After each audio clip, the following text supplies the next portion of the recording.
I thoroughly enjoy being with young people. I do a lot of that in Wipro. I do it very frequently in Wipro. I do it in large groups. I do it in small groups. I do it in very small groups. I do it within the country, and I do it outside the country. The first thing which I've learned in life is that you must begin life and you must approach life with your strengths. It's absolutely essential. Everyone in schooling very often keeps on pushing one to focus on what is wrong with us, or tells us what is wrong with us. And there is a very interesting imaginary story of a rabbit, and you must hear this one. The rabbit was enrolled in a rabbit school, and like all rabbits, it could hop very well but could not swim. At the end of the year, the rabbit got high marks in hopping but failed in swimming. The parents were concerned, the relations were concerned, the friends were concerned, the elder friends particularly. They said, forget about hopping, you are anyway good at it. You don't have to keep practicing it. Concentrate on your swimming. Then they sent the rabbit for tuitions and coaching in swimming. And guess what happened? The rabbit forgot how to hop. As for swimming, have you ever seen a rabbit swim? While it is important for us to know what we are not good at, we must cherish what is good in us. It's very fundamental to life. That is because it is only on our strengths that can give us the energy to correct our weaknesses. The second lesson I have learned is that a rupee earned is far more valuable and far more merited than 5 found. My friend was sharing with me a story of his 8-year-old niece. She would always complain about the quality of the breakfast and about the quality of the food she would get in the house. She came from a family where there was a cook, and they tried just about everything to please her. Finally, my friend took the child to a supermarket and bought her one of these ready-to-cook breakfasts. The child had to cut the packet and pour water in the dish. After that, it took 2 minutes in the microwave to be ready. The child found the food to be absolutely delicious. The difference was that she had cooked it with her own hands. She had put work and effort into it. I have found that nothing gives as much satisfaction as earning our rewards. A rupee earned is much more valuable than 5 rupees found. The third lesson which I have learned is that no one bats 100 runs every time. Life has many challenges and many failures. You win some challenges and you lose some. You must enjoy winning, but do not let it to go to your head. And when you have failures, it is very important that you learn the lesson. The fourth lesson I have learned is the importance of humility.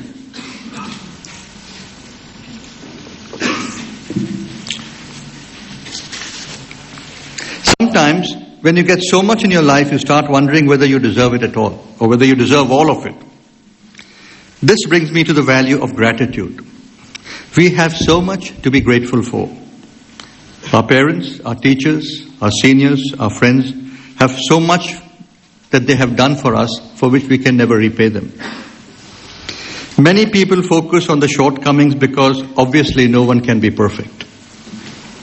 It is important to first acknowledge what we have received. Nothing in life is permanent, but when a relationship ends, rather than becoming bitter and worrying about it and brooding about it, we must learn to savor the memory of the good things as they had lasted when they lasted.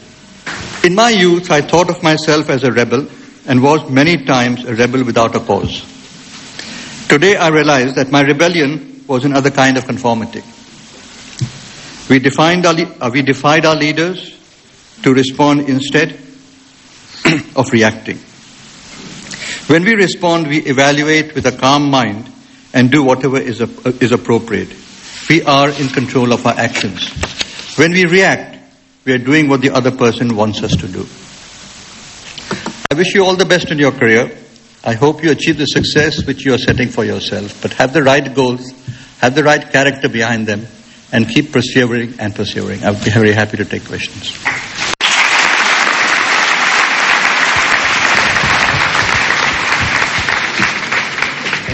Whenever you talk about ethics and integrity in the Indian context, the two companies that come to mind, one is the Tata Sons and the other is Wipro.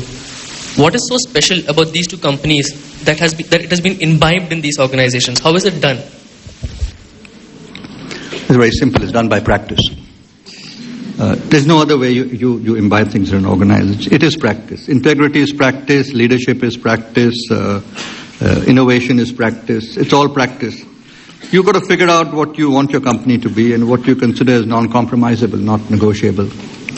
And just set those out and keep them as simple as possible and keep them as few as possible and practice them. And practice them every day, every hour, every minute, and have zero exception to them.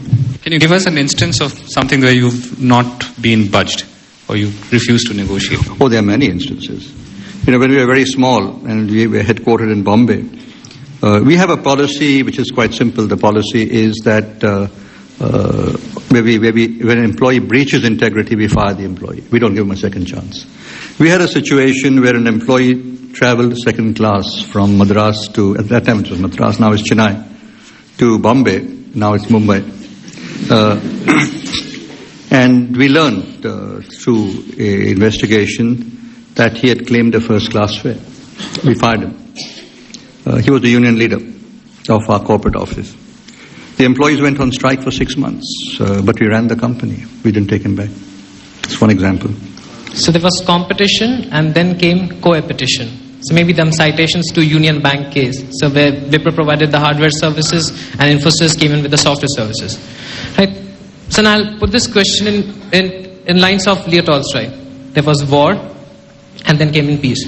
So where does co-opetition stand? Is it a stage between war and peace, or is it a measure of peace? You've got a very sophisticated question. Try to paraphrase it for me. Make it a little simple for me. I'm not too bright on things like that.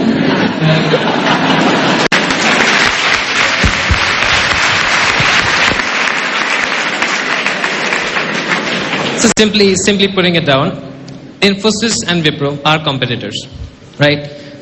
So that you came into co-opetition where you both came together and gave a solution for the simple reason to get a larger share of a pie. So we keep it this way. Now co-opetition, there's a war between competitors, and obviously war is followed by peace, Leo Tolstoy as he says it. So I would just ask you this thing, where does co-opetition stand? So is it peace? Or if you want to continue this question, I'll tell you, co-opetition.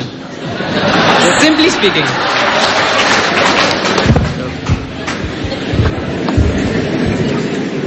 I hope you're not going to become a professor. I was studying in an American university, and I had the privilege of being taught by 2 Nobel Prize winners, and they were the most terrible of all the teachers. They were too brilliant and too bright to be able to come down to the level of a freshman student. I'm not trying to be rude on this issue, but I'm trying to say, be more simple. I think, let me take the instance of Infosys. We are good friends in many parts of the organization. We share information to the extent we can share information given the laws in terms of sharing of information.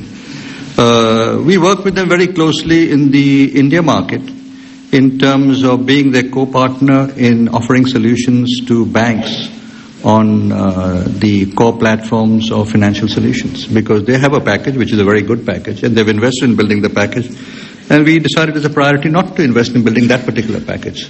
So we work in cooperation with them and we have a joint solution to the customer, and sometimes they take the lead role and sometimes we take the lead role. Thank you very much.